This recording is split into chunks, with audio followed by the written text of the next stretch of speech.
All right, are we rolling? We're rolling, all right, we're rolling. That's beautiful. It's beautiful to know we're rolling, we're rocking. I gotta tell you what is so funny is when I see the workers around the pool talking about Americans lying in the hot sun, looking crazy. I understand everything they're saying. Okay, I understand everything they're saying, and they're probably right, because I must look crazy, I'm sweating. And I'm like, I just gotta get that, you know? You just gotta get that. You know what I'm talking about. Who's calling me to tell me something's wrong with the sound or what? Anything nice? Anything nice? Oh, yes, Sean Scott is coming in from Idaho to see us tomorrow. Thank you, Sean, for coming out. It's so good to have people coming from all over, and I mean all over. People love comedy. It's a great common denominator to start a conversation. And you know, if people tell you you're funny, you probably are, but you're never going to know until you take it from the page to the stage. And this is the place to do it.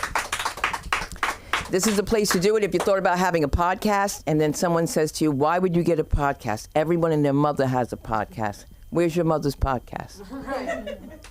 I couldn't put my mother on podcast. My mother was unacceptable. You hear me? I went for a TV show. Element O Productions produces the Little People show. You ever seen them, the Little People?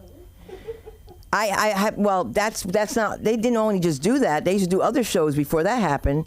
And they had one called It's About Time. And it's about organizational skills and time management. And they have a role for a comedian.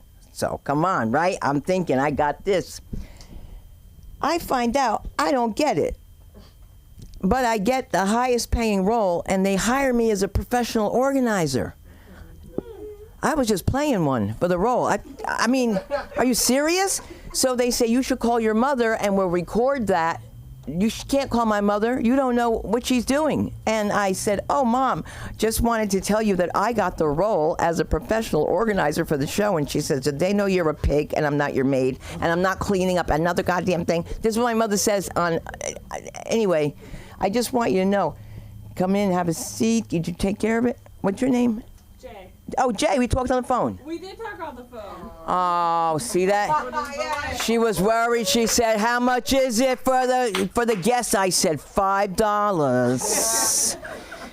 Yes, we are. Listen, we're going to do so many fun things here. You're just making it here, so you're going to see that we're doing so many things here. If you have a podcast you ever thought about, this is the place to do it. Why? Because it's right here. You need your headshots done. You don't want to go far. You're lazy. This is the place to do it.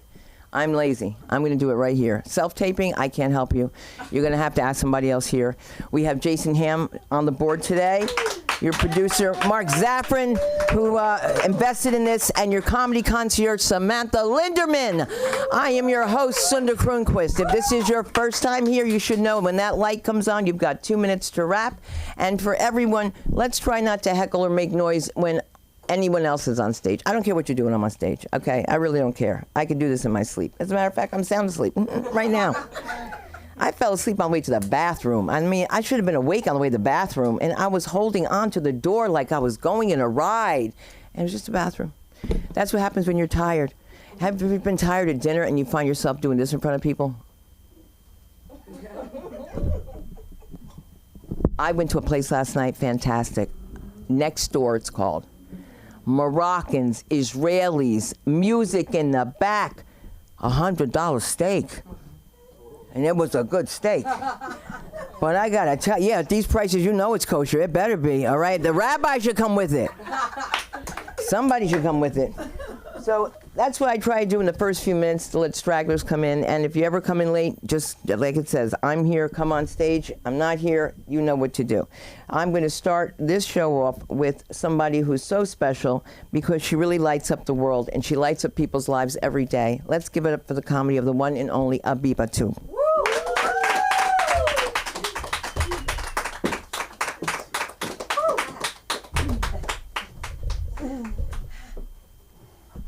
Hello. I was just talking about coming up stage. As soon as you get up stage, you forget everything you wanted to say. I have a whole paperwork.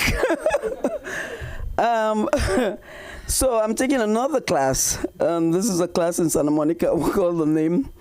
And I went in there to get it's a comedy class, a stand-up. And he gave us like 15 pages, a pamphlet that we have to read. Stand-up comedy. So this is the one page that I just took out. You have to have the setup, the punchline, and the crux, C-R-U-X. That's the one you minimizing all the other words that you don't need before you finally get the punchline, and you need to throw the audience off. For example, you're saying something about nursing, but you can switch it up about another word of nursing, another issue with nursing, for example, like your breast, that's nursing. It's called an opposite. Tell him to get right to it. So I went in, and he's like, Abibatu, how are you doing? I said, I'm doing good. Did you read the book? I said, there's a war. Because of the war, I'm not able. You want to work. I said, there's a war right now. I cannot really be reading. I have to watch what's going on. I got a nuclear going on. And they're like, you shouldn't be doing that. I was like, okay. So they keep taking me outside of the class because I'm not getting it. I just want to get up stage, and tell my story. But I already paid, so there's no way I'm gonna continue until I get it. Okay, so it's really crazy. So I wrote down jokes for me to talk about since I always forget when I get on stage.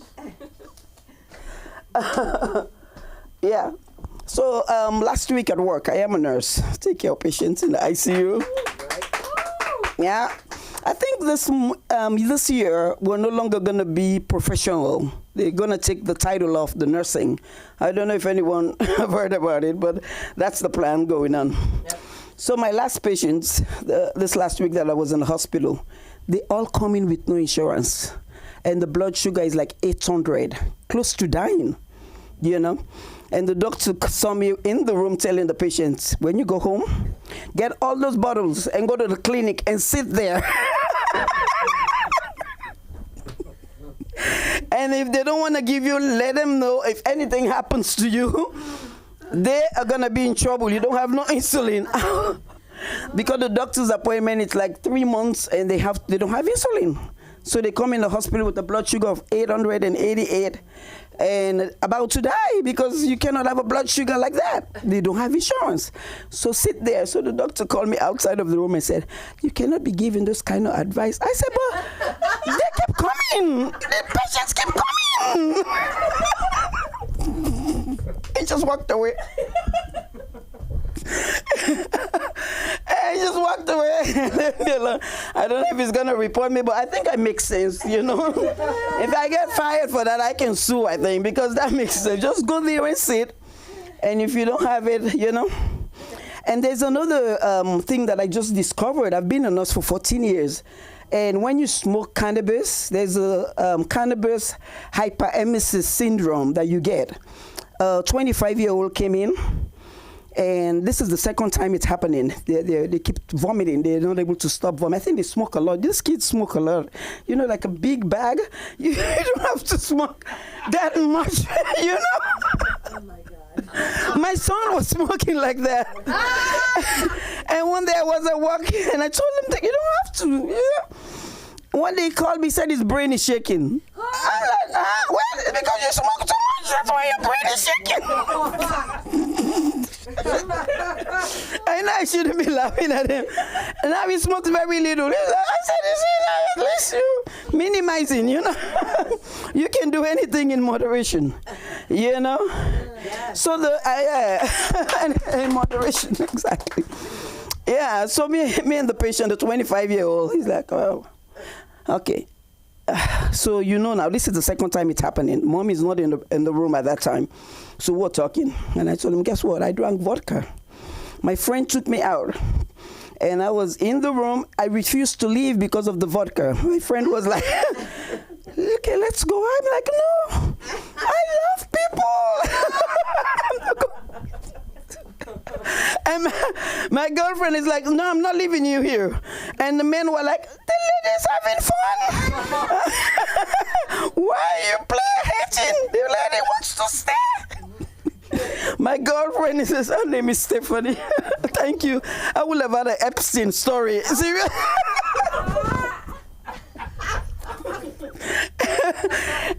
Somebody said, no, she's going home with me. Took me home, and thank God for her. You know, you have to have friends like that, you know?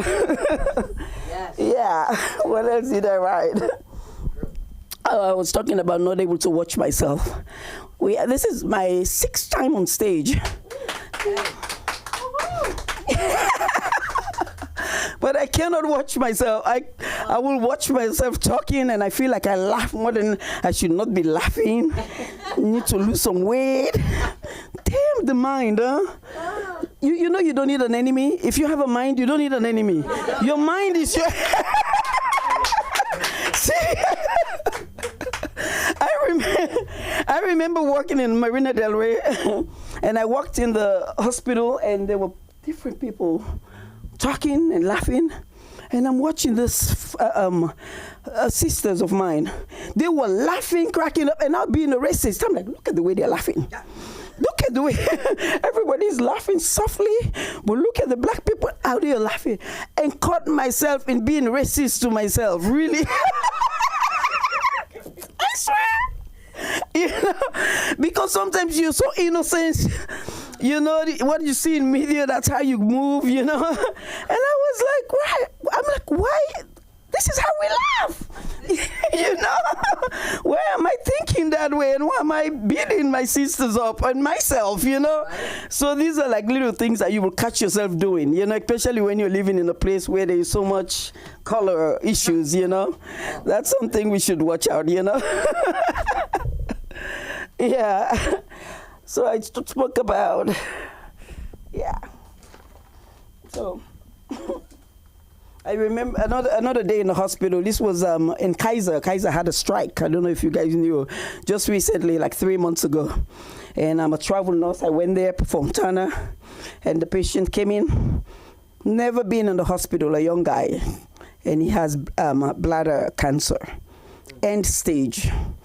So he's at the bedside. I've already connected with my patient, and he knows the way he's feeling. There's no way he cannot be full code. And the wife is like, no, I cannot change his full code status. And I'm like, no, I cannot do chest compression. So we're gonna talk about this. So the patient was there already connected with him. He's holding my hand, and the wife is going through hers. And I'm like, because when you give chest compression, sometimes they don't make it, you know. Oh. And you see the way their rhythm, you know, the disease process, how it's going, you know, they cannot make it out of that. So you want people to go with respect, you know. Let them die with dignity and respect. So the wife was like, I am not going to make that decision. Oh. And I'm like, I am not going to give chest compression. So I just keep sitting by my patient. He's talking to him. And when he got up, he said he's going to sit in the chair. I got him up, he's sitting in the chair. And then he said, put me back in bed. I put him back in bed, and he said, call the doctor. I think I should change the code status with the way I'm feeling. I called the doctors, and they are not showing up. You know, they take their time in the hospital. I'm like, doctors, you need to come. I just called 5 minutes ago. He wants to change the code status. And the wife is like, we don't need to hurry it. I said, Mama, you cannot understand. We cannot give chest compression, you know? And finally, we were able to do it. And 1 hour after, the patient passed away. You know, so that's another good thing, too, that I would like to spread in the medical field. We have to visit our family members in the hospital, you know?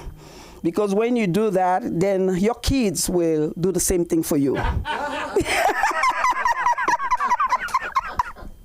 mean, you don't want to be there alone.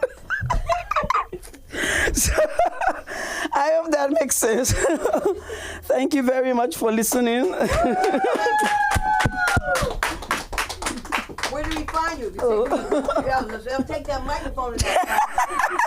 If y'all had to go through this, you would run out of the room. Can you imagine if I made you sit and do that? Yeah. And read some papers? I'm gonna get it though. Next week I might get it finally. No, you paid money for that. You got to do that, because that's what they do. Thank you. And they do better than that. If they don't think you're funny enough, they don't put you on. Isn't that your teacher's job? Isn't that crazy? You're not ready? You're not ready. I paid you. I paid them. Gotham City Improv, I hope you're watching. On the truth. On the truth. told me I wasn't ready. I done paid my money. It said, no, you have to be prepared to say, and what, and then what, and it's just not that serious. And they're so serious. These improv people, nobody's paying attention. They want to hear a laugh, you know, I'll be a flower. It depends. If I'm a poppy flower, I'll be like, hey, man. I'm kidding, man. I went to the jewelry store. I asked the lady if she wanted a piece of my bagel. She said, no, it's poppy seeds. I go, what's wrong with that? She goes, because if I take a urine test, I could fail. Are you planning on doing something to fail? I don't know. I just know we need some good comedy up in here because we have nothing but great comedy up in here. And this next gentleman is no exception. I am so glad to have you, Agniello Lobo. Thank you, Miss Sunda. Give Sunda a round of applause. Thank you for. Okay. I really don't like hospitals, but that was a good. I thought of a lot of things that why I want to go back to a hospital. It's so nice to be here with all you ladies. Hey, yeah. Outnumbered tonight. I'm the only gentleman. Hamna. Well, let me give you a little background. My name is Agniello Coelho Lobo. Everybody calls me Angelo. In first grade, my teacher couldn't say Agniello. She said, oh, I think they made a mistake. Oh, God. Changed it. Sent me home, and my parents couldn't say Angelo. But they said, we don't want any problems. We're immigrants. Go, no problems. We're in America. And so it's stuck. Everybody calls me Angelo. But I was born on the Cape Verde Islands. By a show of hands, how many people know where the Cape Verde Islands are? Cabo Verde. There you go. 10 islands on the south coast of Africa.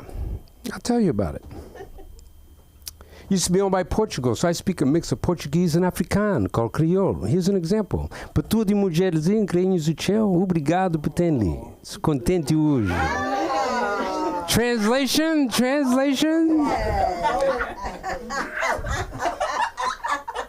I like it on Friday night. I am so glad my date canceled. Saved another $300. Here's the translation to what I just said. To all you ladies in the audience, I love you. I'm really happy to be here. Thank you for having me. To you men, it just means what's up. But being on the Cape Verde Islands, man, it's different. And I was thinking, like, my dad was a runner, professional runner. He ran moonshine. He still does. That's what he does. He runs moonshine. And what we have is, like, most kids, they grow up with their first words, dada, mama, nana, papa. Not me. My first words were Heineken, Budweiser, Grog. See, Grog is the moonshine. It's so potent, it's like 98 proof, so you can light it on fire. We have to keep people with flames away from it. We have a distillery. Yeah, it's a true story.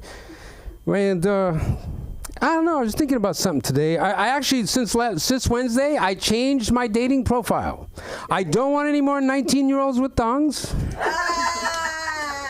I have upgraded to 43-year-olds with granny panties. But now,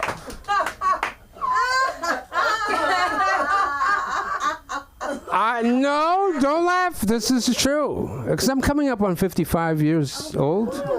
Don't clap at that. Hold on a second. No. But I just come up with a new idea. I am going to a hospital. I want an 80 to 90-year-old. That's what I said. Last breath. Now think about it. I need a sugar mama, right? So I go to the hospital. She's in a gown. And I bring in the paperwork. I said, Wilma, this is just a formality. The attorney sent me over. I'm going to do power of attorney. I'm going to handle your medical needs. And so when the time comes, the doctor calls me. Angelo, got bad news. Insurance is in the way. What is Doc? Don't tell me, Doc. Don't tell me. What's the matter with Wilma?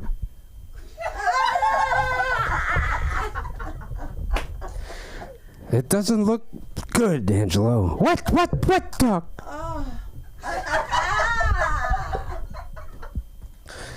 Well, she's coming out of it. She's going to be all right.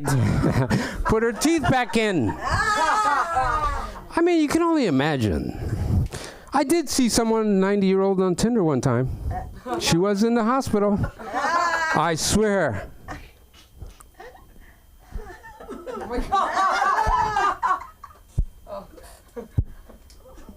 I love you, baby. I don't know where that came from, but it sounded good. I'm celebrating 22 years of sobriety. Don't clap at that. Calm down. I can't tell you it wasn't fun. I mean, it's not as bad as the pot they have today, shaking brains. I mean, our pot just got you like hungry and you had the munchies. You just show up at 7-Eleven. When I was using, it was more of like, man, it's nothing like having a penthouse suite in the MGM Grand, overlooking the desert, kilo of cocaine on one side, and all the Jack and Coke you can drink on the other. Bunch of naked hotties just running around. And see, cocaine ruins my sex drive. So there's nothing I could do with the hotties. Hottie be in the other room. Angelo, come on, baby. I got Coke all over me. Just do me up, baby. I'm wetter than the Niagara Falls on a summer day. I said, I'll be right there, baby. I'll be right there. Do one more bump. No, baby, come on. Then I have to talk. I'm personifying my body part. I said, Willie, listen to me, Willie. Let me paint the picture for you. We're at the desert. Beautiful. Well, it's the desert. No view. But listen, Willie, I'm going to need you. Baby, I'm drying up faster than the Sahara Desert. I'm coming, baby, I'm coming. One more line. Willie, listen, I'm going to concentrate, Willie. I need you to penetrate, Willie. Penetrate. And Willie starts talking back. I'm not going in there. You just sit here and do another line. Baby, I'm having fun, please. Willie, please. Willie, all my life I need you. This is it. She's hot. Willie looks over. She's trouble. Stay here and do another line. All of a sudden, the hottie gets up and she leaves. She takes the blow with her. Now we're stuck. Willie can't get up. What are we going to do? Willie has a bright idea. Pop a blue pill. Then we'll go. Little Viagra. Now you got two things going on. That's why I don't do drugs anymore. You got your heartbeat going like this, and Willie's all the way up. Who do you call? Hottie's left. What do you do? Willie looks at you. Call somebody. I can't call anybody. Call anybody. You ever see that ad? If you have an erection more than 4 hours, call your doctor. I'm calling everybody. Yeah, no, I don't party anymore. You know why? But there was a time where, pot was like the taboo. You'd have a dime bag in your car, and you'd just be like, man, I can't get caught with this dime bag. It was so scary. You'd see the cops going by, and people were in jail for years. I see the light. Thank you. I appreciate that.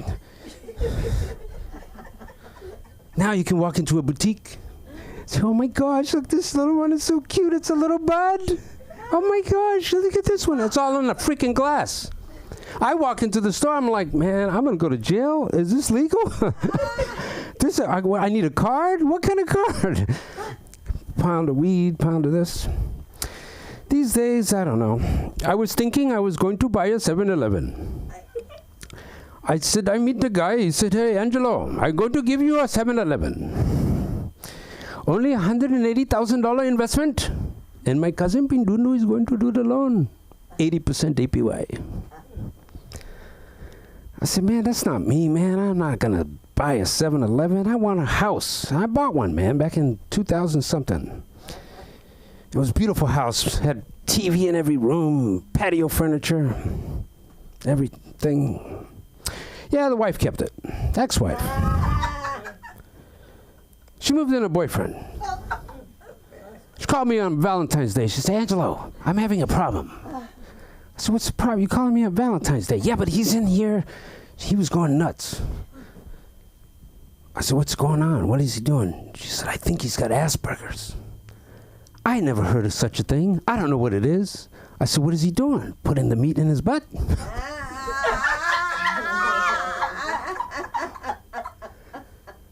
She said, no, Angelo, it's a diagnosis. I said, what, you say Asperger's? I don't know. Medium rare, something, I don't know, he's a nut. No, he's in the garage. Oh, he's in my garage.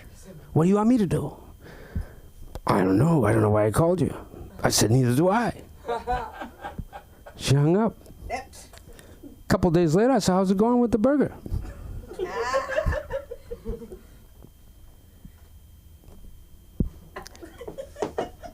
Didn't last. I don't know. Can't make up this stuff, man. You know what? I was 18 years old. I was so happy. I was like, man, I'm living the best life. And then 21 years old, I couldn't wait to flash my ID. I said, man, here it is. Give me all that alcohol. I was having a blast. After that, it's all downhill. Now coming up to 55. What do? AAA card. Discounts. Coupons. I need a coupon. Highlight of my day today. You know what happened? I went into CVS, and this beautiful young lady asked me for my number. I said, oh, man, that's nice. I like that. She said, no, I just need it for the rewards.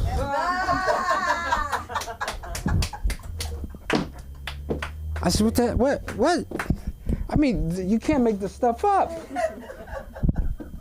I really thought she was serious. So I get back online, I swipe a little bit, and I want that dopamine to feel good now. So, nobody loves me. Took a date out. First thing she said, what do you do for a living? I said, I just got out of the pen. 30 years. She said, really? I said, yeah, I was married to her for 30 years.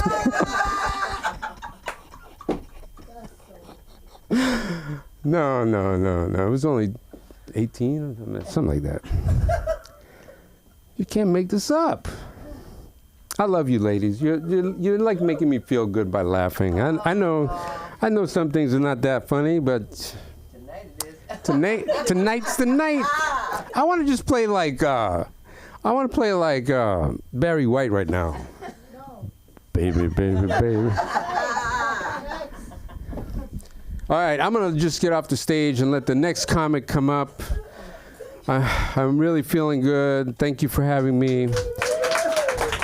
If you want to check me out, go to my Instagram, it's Aguinaldo Lobo, or you can find my website, which is different, Angelo Lobo, because Miss Osmond changed my life. I used to call her Fluffy Butt. One time she chased me. I just got to wrap this up. She chased me outside of the first grade. You know why? I got a fight, but I'll tell you about it next time. Yeah. Thanks. Samantha's gonna pull you with that hook when you get to the Apollo. Have you auditioned yet? I was gonna send it. Oh, they did it out here. Oh, really? Yeah, you should have done it live. I gotta tell you, this is not New York. I'm telling you, they got there at 4 o'clock in the morning, most people. That in New York, they'll do that. But there was nobody there till like 10, 11, 12. It was crazy. But let me tell you something. You need some twang. We're going to bring you the comedy of Shemaya Bang. Let's do this. Yes. Shemaya. I got a song now. Yeah, thank you so much for having me. Yes. I think you forgot your stuff. Oh, thank you. Thank you. Thank you so much for having me, and give it up for yourselves for being here. Yes, that's right. So my name is Shemaya Bang Weinstein. That's right, baby. No relation to Harvey Weinstein. Not that I know of. Because I am married to an older man. Yes, I like my man older with gray hair. They got pediatrics and they got geriatrics for me. I love my men older. Yeah, something about them. Something about older men I like. I think when I was 16 years old, maybe I was the pedophile because I liked them older. Seriously. And you're from like that African country. That's pretty exotic. Like, that's really exotic. Yeah. maybe you could get it. But I'm married, so I'm not getting nothing. I am literally getting nothing these days. It's sad. I don't know how people do it. You guys, I'm taking it for the team. I am taking it for all the single ladies. Come on, give it up, give it up. All the single ladies, give it up. That's right. I am doing that domesticated stuff. They got domesticated cats, and this is a domesticated pussy cat. Right? Yeah, baby. Yes, so yes, I've been married for almost 13 years. It does feel like a bid. Every 10 years we celebrate that we made it and we did it. Yes, but you know, I am really grateful for being a Jewish woman. That's what keeps my marriage alive. Thank you. There you go. I see the nod right there. We got married under the hoopah. They had me go around 7 times. So like now I got to go reverse 7 times. That's too much. So we just keep it going every year. And I know, like, you're probably like wondering, how do I do it, right? People ask me, what's the secret to my marriage? I tell them, lots of space, as much as space as possible. As you can see, I'm here, he's at home, it all works out. Really, no, he was on the road most of the time we were married. He was on the road. He worked in the film business, and now he's 71 years old. So we had a baby, and after 6 rounds of IVF, it was a miracle baby. First day of Hanukkah, my daughter was born. Her name is Hannah. Thank you so much. So it is love. It is not just a gold digging thing, because I'm actually the golden goose, baby. I'm the golden goose. So yeah, so you know, after 6 rounds of IVF, we had a baby, and he decided he wanted to take a maternity leave. You know, men deserves maternity leave. After 30 years of working for someone, you should get maternity leave. So he took maternity leave, and his boss decided you should just retire. And with no pension, no package, no program. But thank God for SAG and AFTRA, you know, they really hold it down. So my husband's covered. Thank you. Thank you. And I have the best insurance there is, the best. So me and like the hi-fi celebrities, Dr. Katz, he had all them celebrities, baby, including mine. Yes, yes, yes, yes. So, you know, when I talk about insurance, it's a big deal for us older people. I don't look old, but I'm old. Anyways, I wanted to go over my punch list. You know what a punch list is? Yeah, this is a punch list. So I have all kinds of names on this list. People on my good list and people on my bad list. Because you know what? My husband said, I'm not on no list. I said, well, damn. Better not to be on the Epstein list, Diddy's list, or Netanyahu's punch list, bitch. I'm all right. I'm going to be right over here doing my comedy. Speaking of comedy, you know, I've been together with my husband for 13 years, and I was doing it on my back, yes, and on my knees. You know, we did this. And now his friend's like, well, since you retired, maybe you should have your wife go out there and work. And I'm like, what? I got to do it on my 2 feet? And I got 2 master's degrees. So I said, all right, what profession can I do? One person said to use the pole, like I'm at the strip pole. And I'm like, that ain't gonna work, because, you know, I'm Jewish and then I'm Muslim, so it ain't gonna work. They might just blow the club up if I do that. So it ain't gonna work. So I decided to do a little bit of method acting and said, all right, maybe I'm going to go get me a job at Home Depot. That's what they suggested. And sure enough, I had to go to Home Depot to get some boxes. And then I saw a bunch of people running around. I was like, oh, shit, they trying to get me too. I got to go. This ain't the job for me. No, Jesus, I couldn't work at Home Depot. Maybe I might work at your burger spot, though. I could flip a burger and flip that ass. Yeah, I got a lot of shit to say, bro. Let me tell you. They told me I couldn't get out. So I decided I'm going to do comedy and get out. Unless I do stand-up comedy on my 2 feet. So I decided stand-up comedy. Dun, dun, dun, dun, dun. Brilliant. Thank you so much for suggesting that. I never knew. I mean, this is better than acting. I get to write it and put it on stage. And I got no censorship. You want to censor me? Tell your boss. Tell your agent to cut that check, and then they can censor me, baby. Yes, that's right. All right, so let me tell you. So I recently moved. I got thrown out on Hanukkah, and like literally on Purim I had to move, and I moved to a new place. And let me sit down for this one. So literally, the first night that I moved into my new apartment, we was like moving for hours and hours. I was exhausted. So the next day, I'm sitting on my balcony. My daughter's 3 years old. She woke me up. She wanted a bottle. So I said, okay, no problem. I give her a bottle, and I decide to sit on my balcony, and I text my mom because in New York it's Ramadan. I grew up Muslim, like I said. So I'm texting her. She's getting ready to start Yom Kippur, as you would say, start her fast. She's texting me, oh, how did it go? How's your show? How's school? I'm texting. Then all of a sudden, I see this white car pull up in front of my balcony, right in front of my car. I was like, what's going on? And, there's a war going on right there, out there, right? So I'm like, yo, what these guys doing? So I'm like mad low key in the cut, like, what's going on? Yeah, like this. I'm like, who's this rolling up? And then this one rolls up, and another one rolls up, and another one rolls out of the car, and this bright blue light. I'm like, yo, what the fuck is this blue light? Like, then next thing I know, the guy goes to the trunk, and he pulls something out. I'm like, yo, he about to spray me. This is it, Lord. This is it. I'm about to die tonight. So I said, yo, what's up? I was like, fuck it. They gonna kill me. I'm gonna die like a gangster. Like, I'm like, yo, I'm Jewish. What you trying to kill me, bitch? Boom. Bang, I'm out. So I said, all right. I was like, yo. They looked up. They're like, cut that bitch. I said, cut me? What you mean, cut me? I said, listen, this ain't the day. They just threw me the hell out of Beverly Hills. I don't want no problem with the LAPD, the BHPD, the NYPD. I don't want no problem, and you don't want it with me either. The guy's like, yo, that bitch crazy. He says, all right, lady, take care. Do you know that they did not take my car? So I was like, oh, what the fuck was that? So, of course, I go on TikTok, and I start searching, what were they trying to do? Come to find out, they were trying to come take my catalytic converter. Now, I didn't even know what the fuck that was. I always heard of Cadillac converter. So I'm like telling my husband, they trying to take my Cadillac converter. He's like, they trying to take my Cadillac? I said, no, bitch, my car, my little Toyota. He said, what you mean, Cadillac converter? I said, you know the thing under the car? He's like, no, that's the catalytic converter. So anyways, thank you so much for not stealing my catalytic converter. And I promised I won't go to the cops, so I kept my word. Thank you. I just stay off my block, bitch. All right? Thank you so much. Ladies and gentlemen, my name is Shumaya Bang Weinstein. That's right. You can find me on TikTok and Instagram at SHUMAYABANG.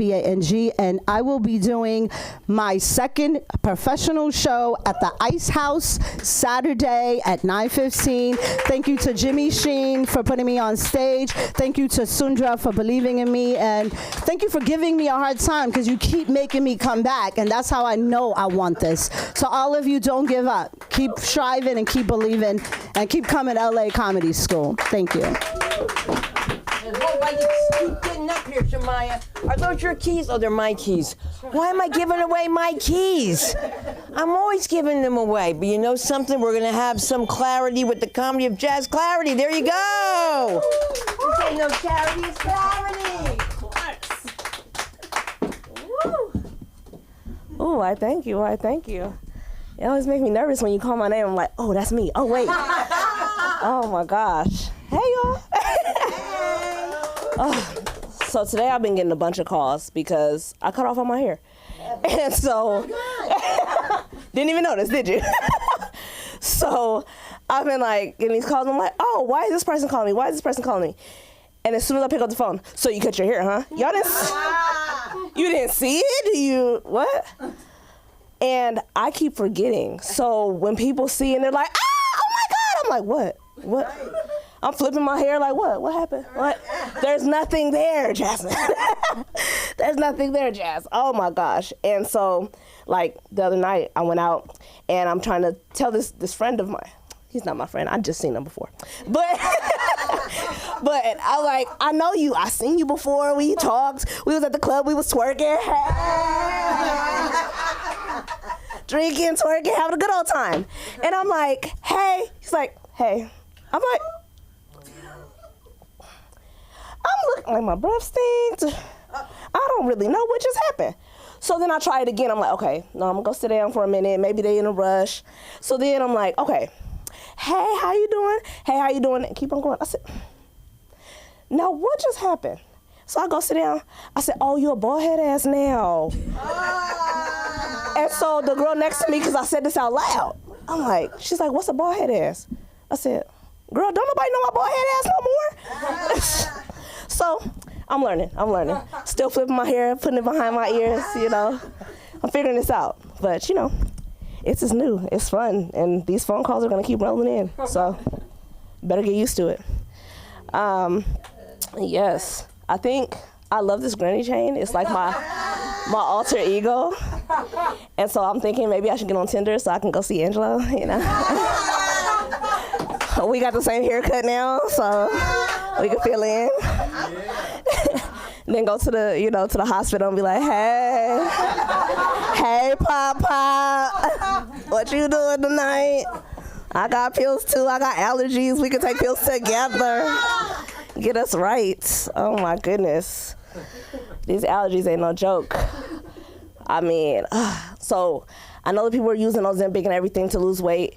And I wish that somebody would give me Ozempic, but they're like, we got to take all these allergy tests. And I mean, I guess, I didn't know that Ozempic had stuff that you could be allergic to. But I mean, the side effects was like, you could die. So I guess that makes sense. And so I found out that I'm allergic to my own sweat.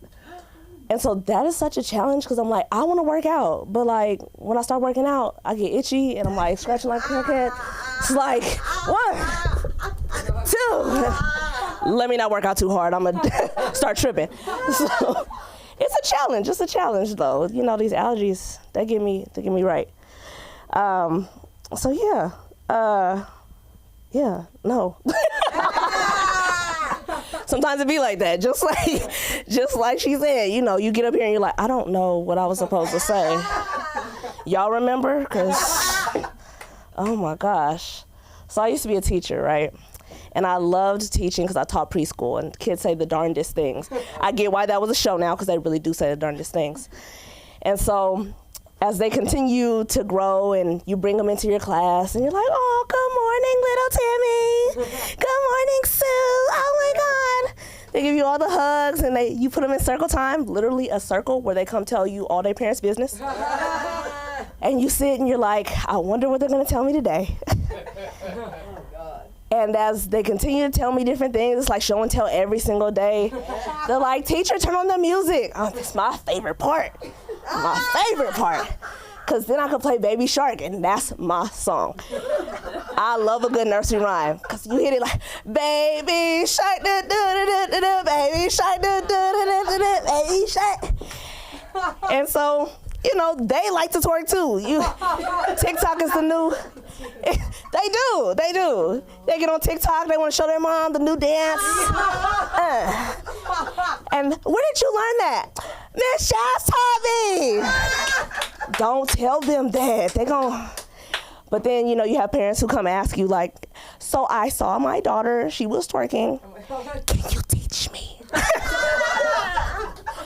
Absolutely I can. Oh my gosh. And what happened to nursery rhymes? Does anybody know any nursery rhymes from today? I don't know a single one. But what I do know is, back in my day, because I feel old, and that's my favorite line, back in my day, we had great nursery rhymes. One of them used to go, mailman, do your duty. Here comes the lady with the African booty. She had ass, huh? They said she could do the pom-pom, she could do the twist, and most of all, she could kiss, kiss, kiss. Now, that's one version. The other version is she could do the pom-pom, she can do the splits. Most of all, she can kiss, kiss, kiss. So the African lady was a cheerleader, huh? and she was a freak. Okay, we've been waiting for the mailman to come. Mailman! Go get Miss Parker, mailman! Love to see her coming. Man, and I used to be a cheerleader myself, so I learned a couple things from that African lady. She could do the pom-pom and the split. I'm not going to show y'all today, though. Not going to show y'all. But the nursery rhymes, I don't know where they came from. Like that, down, down, baby, down, down a roller coaster, sweet, sweet, baby, sweet, sweet, don't let me go. Why was y'all down the roller coaster holding some freaky stuff? And then it translates into, I had a boyfriend, a biscuit. A boyfriend and a biscuit? Girl, you was eating good, huh? It was great. Great times. He's so sweet, a tisket. You got a twist. Apples on the table, peaches on the floor. Step out, baby. I don't love you anymore. Damn, that was bad sex. Oh, I'm so sorry. But it was crazy. They had peaches, they had apples. It was in the kitchen. Oh, yeah. Y'all ever had that? Great food. I'm allergic to all that shit. Can't have none of that sex. But I think they should bring back nursery rhymes so you can learn a couple things. You can learn how to kiss. You can learn how to do splits. And you can learn how to kick a fool out as soon as they have bad sex with you. Go on. Baby, I don't love you anymore.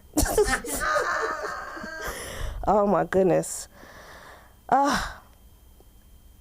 Any other nursery rhymes y'all know? Because I don't.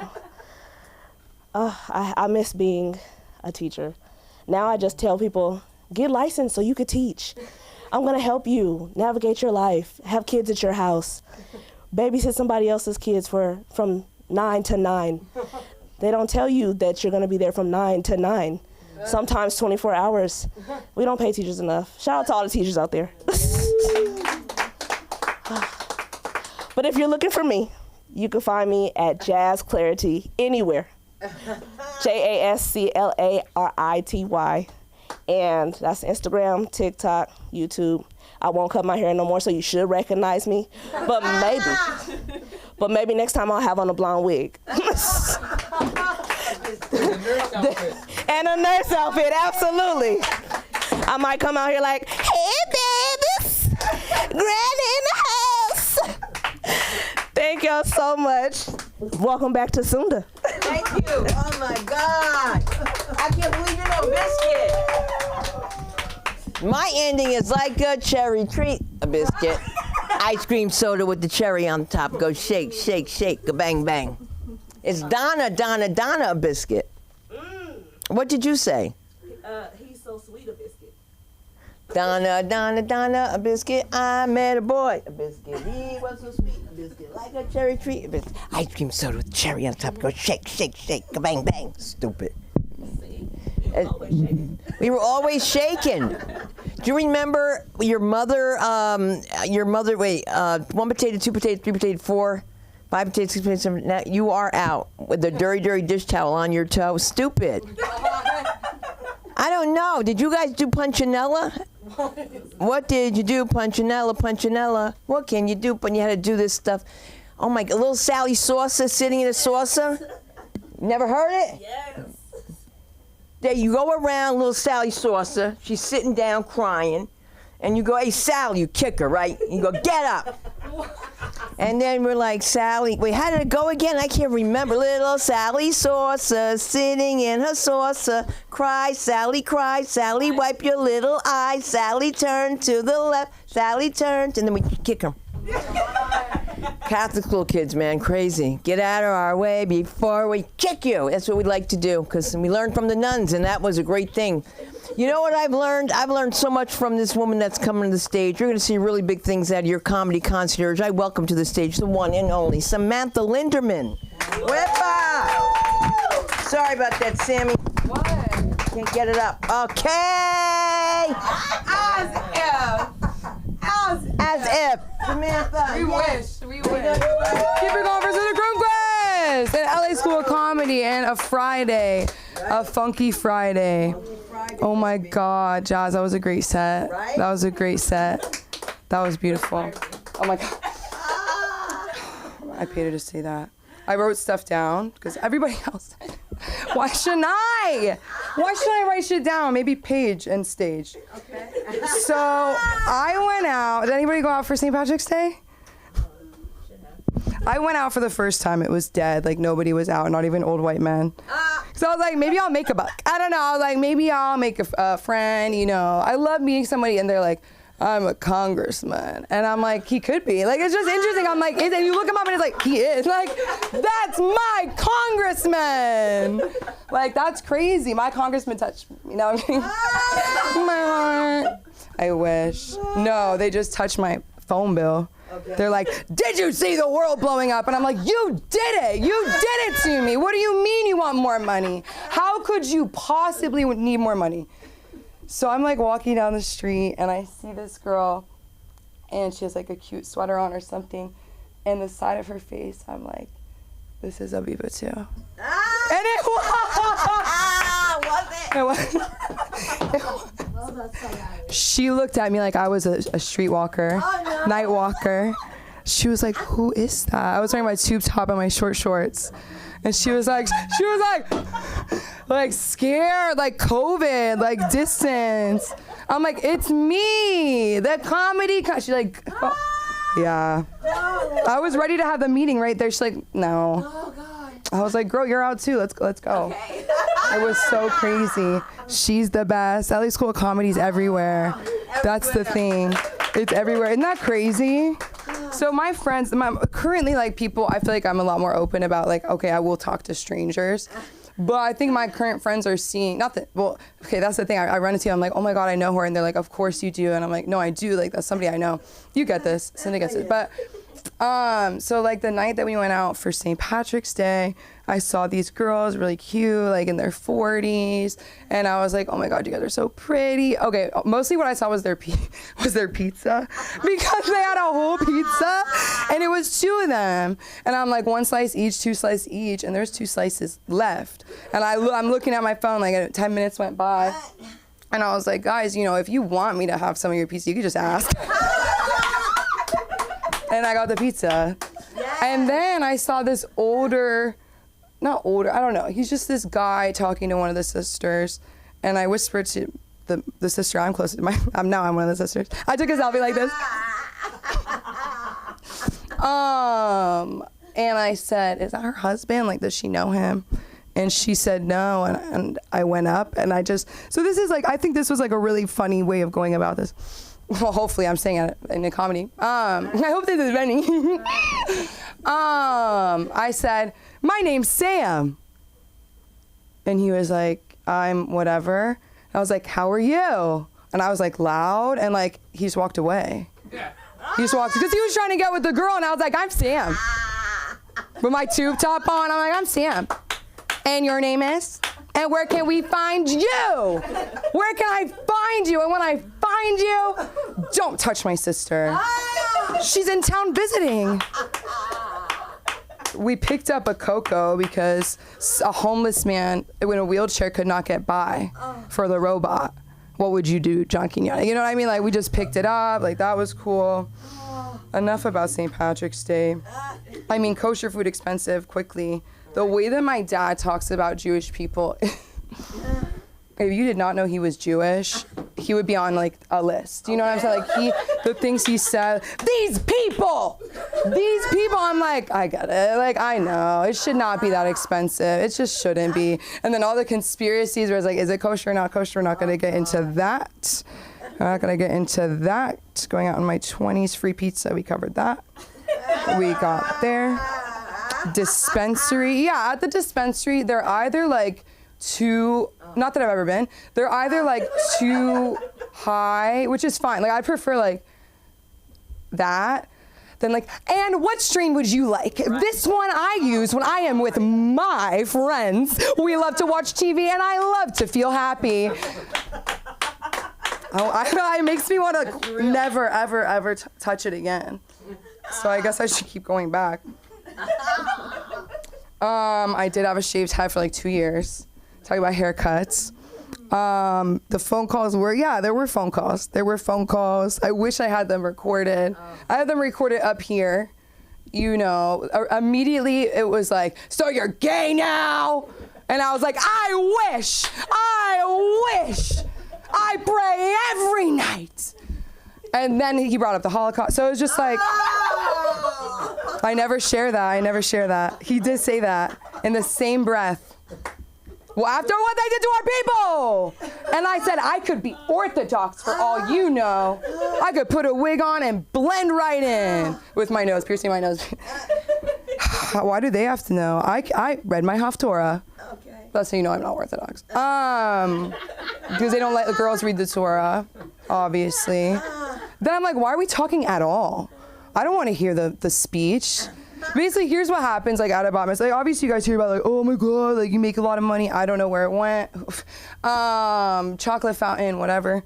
But there's a part where you have to do a speech, and it's like, I don't know. It's just crazy. It's like a little mini rabbi.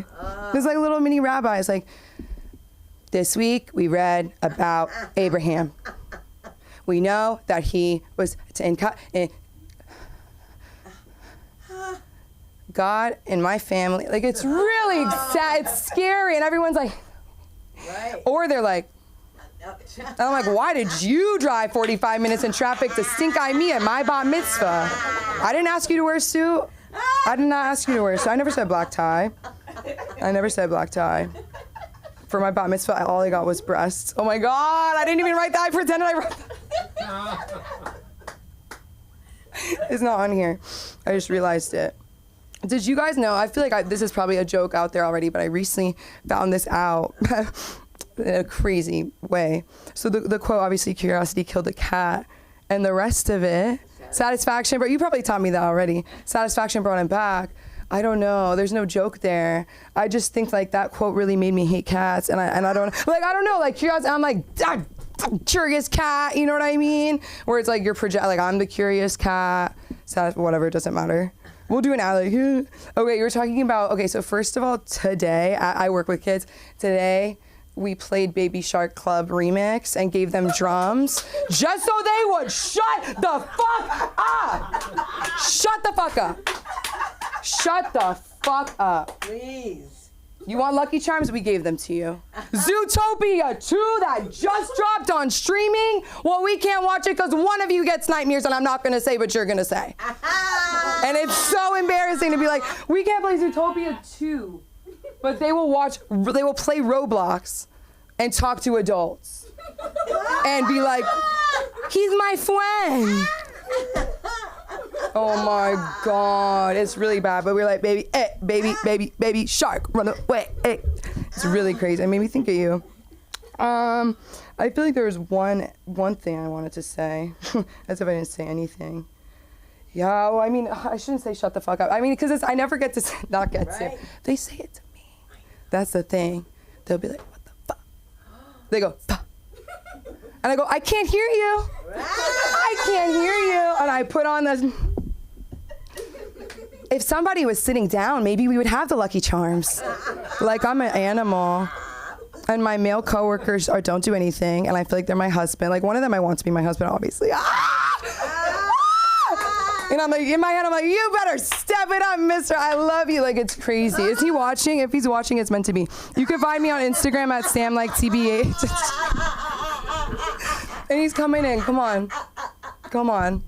That'd be so crazy if somebody walked in right now.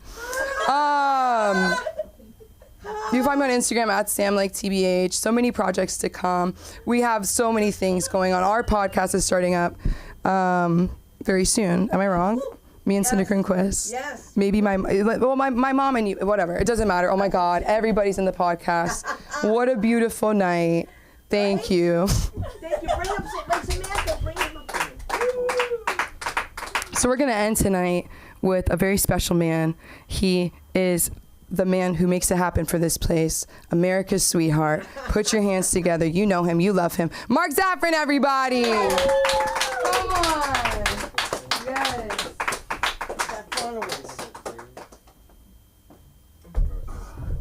I don't know why Aganello complains about his age. No, all due respect, you know. So in this audience tonight, I have to be very careful because I can't tell jokes in which I have to explain the context. All right? It's an age thing. You know, I could be talking about Dwight Eisenhower and nobody know what I'm talking about. Anyhow, so I'll talk about things that people like to hear about, like my knee. Right? Okay? My knee. You know, someone was talking about, you know, having the best, you know, insurance. That's the problem in America today is insurance. You know that, right? The problem is out-of-network insurance. So here I am. Many, many years ago, Sundar has a show. If in case anybody doesn't know, she's my wife.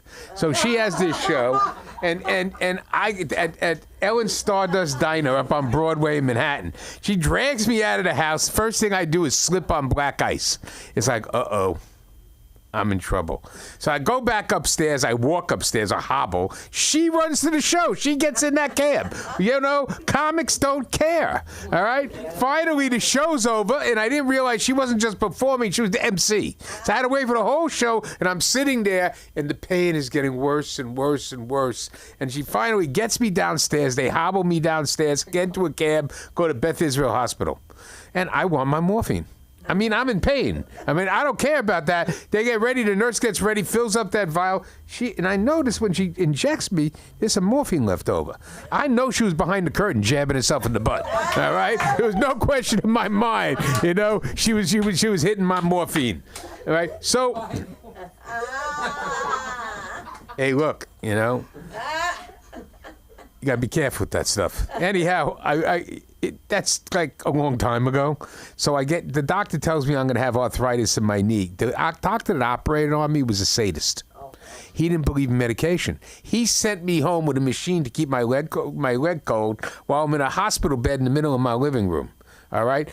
No medication. He gave me Ambien. He couldn't even give me a prescription for Ambien. He gave me the samples they were giving out at that time. I had a bag of Ambien samples, came two to a little cardboard thing, so I took both. I was like... The worst thing is, and I'm sorry, girls, if you don't know, there was a television show on called The Heat of the Night. The point being is that there was 12 seasons. Do you know how many reruns there are in 12 seasons when there's a channel before streaming is playing the whole thing, which means you're watching 12 seasons of In the Heat of the Night with commercials. All right. I thought my wife was going to kill me, but that's an aside to the story. So now it's time for me to replace the knee. You know, it's in pain and everything else, and I go to the doctor, and he's a little too cute for me. All right? And I don't mean his physical appearance. I mean, I knew he was trying to pick both pockets. All right? But he didn't tell me what it cost until I looked him up and realized I've been running around the horn quickly because he didn't send me a bill for what was going on in his office. Next thing I know, I look up the price is $50,000. I'm looking for an alternative to a knee replacement. Believe me, I think I found one, but we'll talk about that some other day because this isn't about knee replacements. All right? I go to my regular doctor, who's a little mashugana. I go to him, and he's going to give me the test to see whether or not I can be operated on. All of a sudden, they find something wrong with my heart.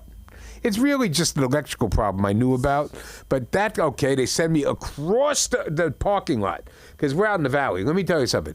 You do not want health care in Beverly Hills. You do not want health care in the West Side. Go to the valley. It's cheaper, and they take Medicare, Medicaid, and United Healthcare. All right? That's rare. So I'm in the valley, and they send me across to the cardiologist, beautiful offices. And I noticed that everybody's there is a little decrepit, which made me know he's taking Medicare and Medicaid. All right? I mean, these people, there was some guy that walked in there with just a stick. I said, this guy is using a broomstick as a cane. A little much here. Yes. And then there are the people that are coming in on walkers. I said, okay. So he takes me, and this place is like high tech. So they tell me to come back, in a day or so, and I bring my wife. Let me tell you, as you get older, you got to bring your spouse, because if you don't, they're going to tell you you're lying when you get back from the doctor. Because I knew that if I came back and said, well, son, everything's fine, you're lying. And I got two daughters, 23 and 24. They're the first ones to call me a liar, and they're nagging the hell out of me now. So we get down, and I bring Sundar, and the first thing they do is they're going to give me a stress test. Now, for none of you who've taken a stress test, they put you on a treadmill and make you run. All right. I learned that they could just give you a shot that mimics the running, and I don't have to look like a gerbil. There's no worse than going for that stress test, and the doctor tells you to bring sneakers and shorts. It's like, do I really want to sweat at the doctor's office? And then I found out about this medication. I said, why didn't they tell us in the first place? All right? So they tell us to come back about an hour and a half, and we go down to the subway down the corner. You do not want to eat in the subway in the medical plaza, because there's two 8-year-olds shooting up in the corner. My wife's disgusted. The only good thing about it is that there's an extra sandwich. Because the heart wasn't my real problem. We'll get to that soon. So they tell us to come back. I go back, and they shoot me up with radioactive isotopes. I'm glowing like a Christmas tree in Chernobyl. So and they take all the tests, and then I realized why they want me to come back the day after. I'm sick as a dog. I got radiation sickness. I know how they felt at Nagasaki. This is really horrible. It's not funny. It's like living at 3 Mile Island. So we come back the week after, and I bring my daughter Aviva. So Aviva is a bit of a character. She's a performer, and we get there, and the guy's getting ready to give me the radioactive isotope, and he shoots me up, and he turns around to Aviva, and he said, "Are you pregnant?" She gets up like she's ready to fight. because she thought he was talking about her weight. So we get the test and everything's fine. Go home again. Yeah, not Chernobyl sickness. It's just a bad thing in the house, all right? My wife don't have much patience for diarrhea. Take my word for it, all right? Because all she wants me to do is clean the toilet.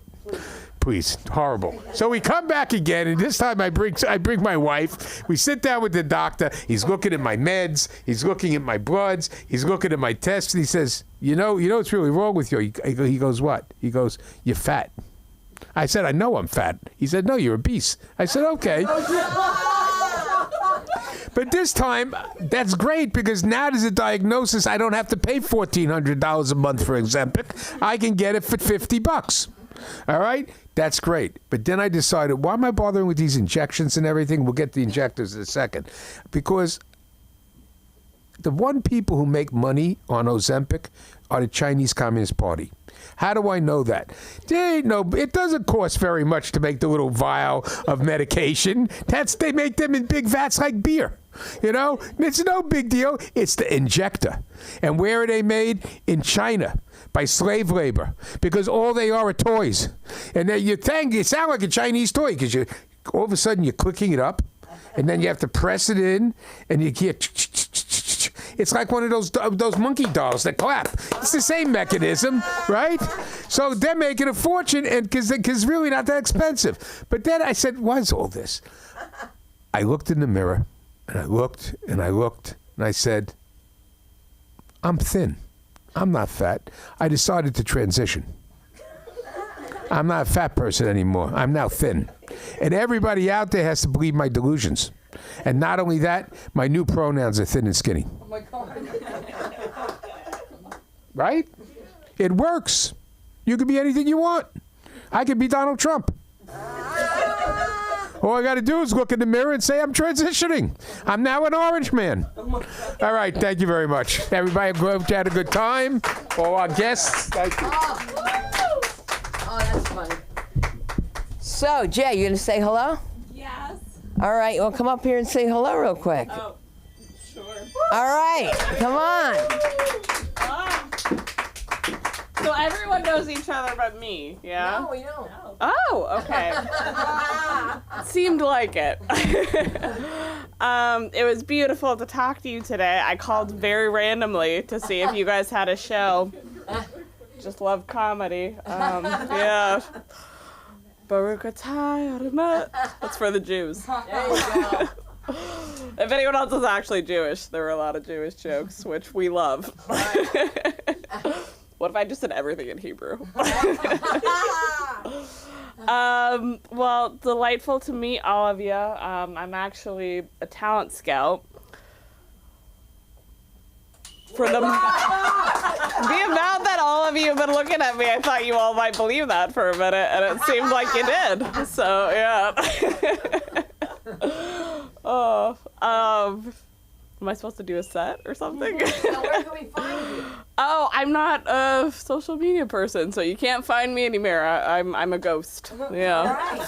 I'm a ghost in the wind. Yes. Jewish ghost. I'm a Jewish ghost, which don't we believe we all are? Right? Yes. I love these earrings on you. Thank you. Everyone thinks I'm Peruvian or Argentinian, and then the moment I get up here, yeah, it's the same thing. Yeah. It's funny. I did think of a story, but that's not my time. So, yeah. Go for it. Come on. Shit. The moment I said it. Who knows if this is real? Who knows if anything in comedy is real at any point in time ever? My brother and I were shopping for a phone.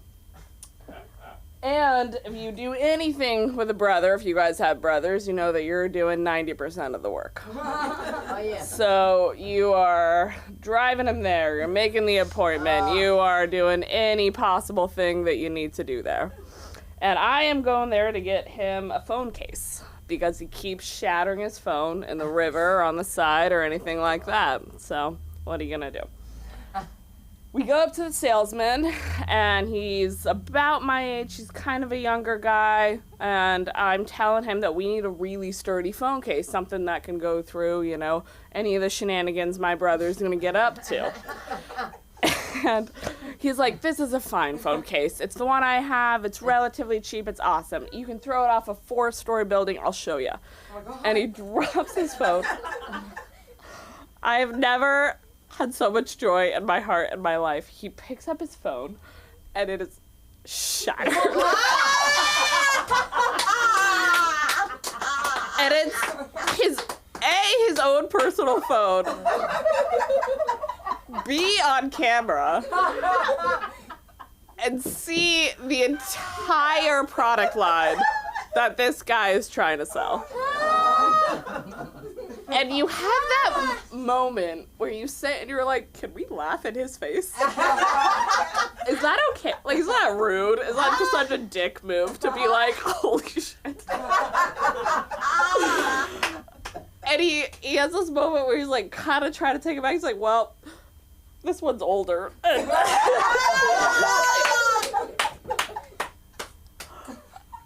At a certain point, he starts laughing with us, and we're like, holy shit, sorry. So, end of the story is we did not get that phone case, but it gives me the most joy to this day to think about that moment. And so if you ever have a horrible sales interaction, or if you, like, drop a jar of salsa, in, City Market or something, just remember that there's way worse circumstances that you can be in. Thank you, Jay. We can't find you anywhere? No. That's okay. We'll get you. We're gonna get you, right? Jay's done something. Why are you hiding in the back? Are you guys coming up to say hello? Yeah. Come on, just say hello. You're here. Say hello? Yeah, come here. Get up. Yes, go together. Come on. It's like going to the ladies' room, girl. Watch your head. Don't hit it on the camera. Watch your head. Don't hit it on the camera. Yeah, the camera's right there. I don't think we can't see anything. Oh, Get up here. Yes.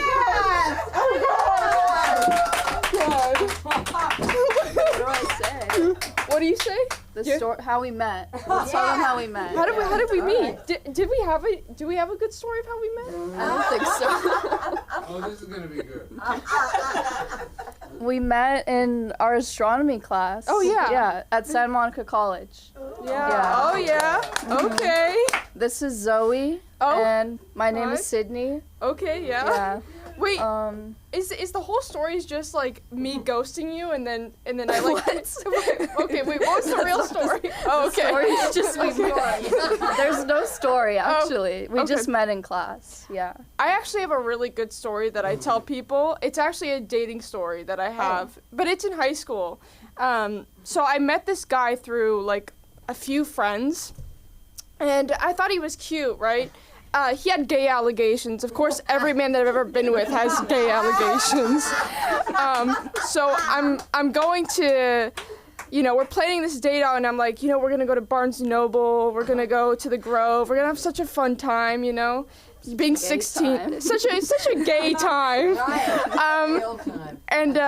So we're going and we're hanging out at Barnes & Noble. It's so awkward. I mean, at 16, like, you're going on one of your first dates ever. It's like, you don't know what to do with yourself. So I'm just like, I'm like cracking the worst jokes in the world, and he's just looking at me like I'm stupid, and it's just like, it's horrible. I'm ready for this date to end, and I'm asking him if he's gay, and I'm like, are you sure you're not gay? And he's like, no, I'm not gay. And I'm like, well, we don't know yet. He was definitely gay. Yeah, he was definitely gay. So we end up going to Pan Pacific Park, which is behind the Grove, because we're just trying to chill out. It's the end of the day. And next to Pan Pacific Park is the Holocaust Museum. And I'm looking at him like, have you ever been there before? And he's like, no. And I'm like, we should go. And he's like, what? And I was like, no, like, we should go. Like, I'm Jewish. Like, let's go see my ancestry. Come on, right? So I'm taking him. We're walking in. It's the quietest place in the world. Like, you could hear like a pin drop in this fucking place. Of course, my ass is really loud and annoying at any place in the world. Like, I'll make the stupidest jokes ever, even if it's at the Holocaust Museum.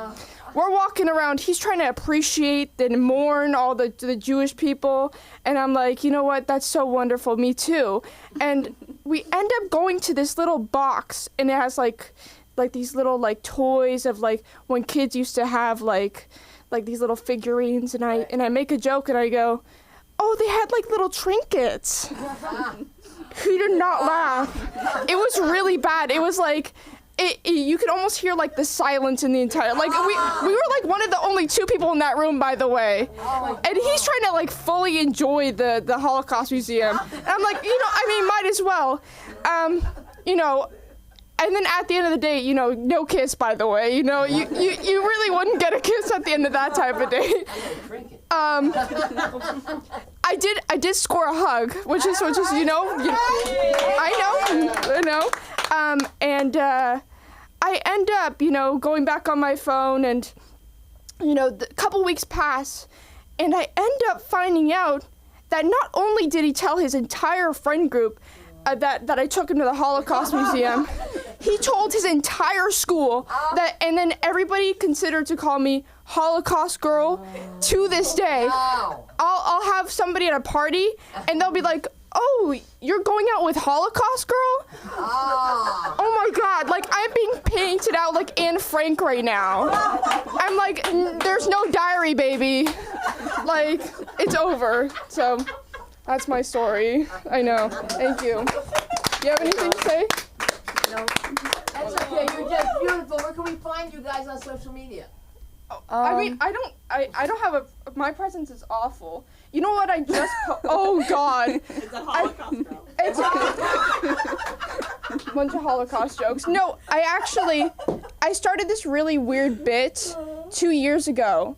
And it makes no sense, but I would post like a picture of Planned Parenthood, like inside of Planned Parenthood. I go, I'm about to get my abortion today. I was wondering about this. Yeah. I was like, what's going on? I'll be like, and I would do it like monthly. And I would go, it's so lonely here tonight at Planned Parenthood. And I would just continuously post Planned Parenthood. And people would send it to other people and go, she's pregnant again? And I would be like, yes. And then I would post continually over.